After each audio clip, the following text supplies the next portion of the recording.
Hello అండి. Evening టైంలో క్రిస్పీగా కరకరలాడుతూ ఏమైనా స్నాక్స్ తినాలి అనుకుంటే ఇలా ఒక్కసారి కేవలం కప్పు గోధుమ పిండితో ట్రై చేసి చూడండి. చాలా టేస్టీగా ఉంటాయి. ఇవి నిల్వ కూడా ఉంచుకోవచ్చు అండి. దీనికోసం ముందుగా రెడ్ చిల్లీ ఫ్లేక్స్ని ప్రిపేర్ చేసేసుకోండి. మిక్సీ జార్లో జస్ట్ రెడ్ చిల్లీస్ యాడ్ చేసి ఒక పల్స్ ఇస్తే మనకి ఫ్లేక్స్ రెడీ అయిపోతాయి.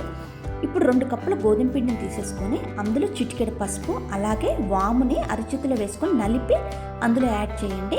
ఆ తర్వాత మనం రెడీ చేసి పెట్టుకున్న చిల్లీ ఫ్లేక్స్ ఉన్నాయి కదా, అవి ఒక 2 టేబుల్ స్పూన్ యాడ్ చేసేసుకొని ఇందులో ఆయిల్ వేసేసుకోండి. ఇది చల్లటి ఆయిల్ అండి, ఇదేమి కాచి చల్లార్చిన ఆయిల్ ఏమి కాదు, నార్మల్ ఆయిలే యాడ్ చేసేసుకొని సాల్ట్ వేసేసుకొని కొంచెం వాటర్ వేసుకొని సేమ్ మన గోధుమ పిండిని కోసం ఎలా కలుపుతామో పిండి అలా మెత్తగా సాఫ్ట్గా కలుపుతూ ఉండండి. కొన్ని వాటర్ వేసేసుకుంటూ కలపండి. చూడండి ఇలా సాఫ్ట్గా ఉండాలి. ఆ తర్వాత ఒక 2 టేబుల్ స్పూన్ గోధుమ పిండి తీసేసుకొని అందులో ఒక 2 టేబుల్ స్పూన్ ఆయిల్ వేసేసుకొని కలిపేసుకోవాలి. ఈ విధంగా కన్సిస్టెన్సీ ఈ విధంగా రావాలండి సాఫ్ట్గా. ఇప్పుడు మనం ముందుగా ప్రిపేర్ చేసి పెట్టుకున్న చపాతీ పిండి ఉంది కదా, దాన్ని సాఫ్ట్గా ఒకసారి గట్టిగా ప్రెస్ చేసి కలిపేసుకొని చిన్న బాల్స్ లాగా తీసుకొని మనం చపాతీ ఎలా చేసేసుకుంటామో అలా చపాతీలాగా చేసేసుకోవాలి. ఇలా పొడిపిండి చల్లుతూ చపాతీలాగా మరీ మందంగా వద్దు, పల్చగా అలా చేసేసుకొని మనం ప్రిపేర్ చేసి పెట్టుకున్న పేస్ట్ ఉంది కదా, దాన్ని అప్లై చేసేసుకోవాలి.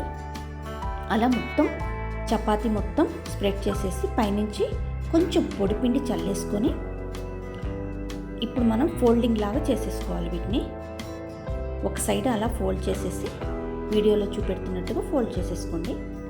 ఆ తర్వాత మళ్ళీ బైండింగ్, ఆ ఫోల్డింగ్స్ కూడా బైండింగ్ అక్కడ మనం ప్రిపేర్ చేసుకున్న ఆ పేస్ట్ని అక్కడ పెట్టేసేయాలి. ఆ తర్వాత మళ్ళీ పొడిపిండి చల్లేసుకోవాలి. ఆ తర్వాత మరొక ఫోల్డింగ్ అలా చూడండి, ఈ వీడియోలో చూపెడుతున్నట్టుగా చేసేయండి. ఇప్పుడు చపాతీ కర్రతో ఈవెన్గా రోల్ చేస్తూ ఉండాలి. ఎందుకంటే ఒక దగ్గర ఎక్కువ ఒక దగ్గర తక్కువ ఉంటుంది కదా పిండి, మనం ఆయిల్లో ఫ్రై చేసినప్పుడు సరిగా కుక్ అవ్వదు. అందుకని అలా రోల్ చేసేసుకున్న తర్వాత ఫింగర్ గ్యాప్తో ఇలా కట్ చేసేసుకోండి అన్ని పీసెస్. సింపుల్. చూడండి ఇలా అన్నీ ప్రిపేర్ చేసుకున్నాక డీప్ ఫ్రైకి ఆయిల్ పెట్టేసుకొని బాగా వేడిగా ఉన్న ఆయిల్లో 1 by 1 యాడ్ చేసుకొని గోల్డెన్ బ్రౌన్ వచ్చే వరకు వేయించుకోవటం. అంతేనండి, చాలా సింపుల్ కదా. చూడండి వాటి షేప్స్ ఎలా వచ్చాయో డిఫరెంట్గా మడత కాజాలాగా ఉన్నాయి. బట్ ఇవి హాట్.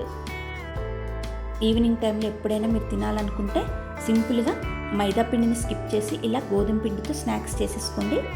ఇవి పిల్లలకి లంచ్ బాక్స్లో స్నాక్స్లా కూడా పెట్టి పంపించండి స్కూల్కి. ఇవి మీరు 8 కంటైనర్లో స్టోర్ చేసుకుంటే ఎక్కువ రోజులు నిల్వ ఉంటాయి.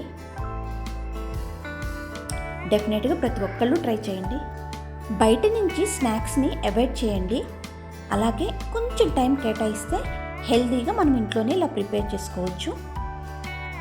ఎన్ని డేస్ అయినా స్టోర్ చేసుకోవచ్చు కదా, హ్యాపీగా ఈవినింగ్ స్నాక్స్ టైంలో ఎంజాయ్ చేయొచ్చు. ఈ వీడియో మీకు నచ్చితే మీ ఫ్రెండ్స్ అండ్ రిలేటివ్స్కి షేర్ చేయడం మాత్రం మర్చిపోకండి. అలాగే మరిన్ని కొత్త వెరైటీ రెసిపీస్ కోసం నా ఛానల్ని సబ్స్క్రైబ్ చేసుకోండి. Thank you.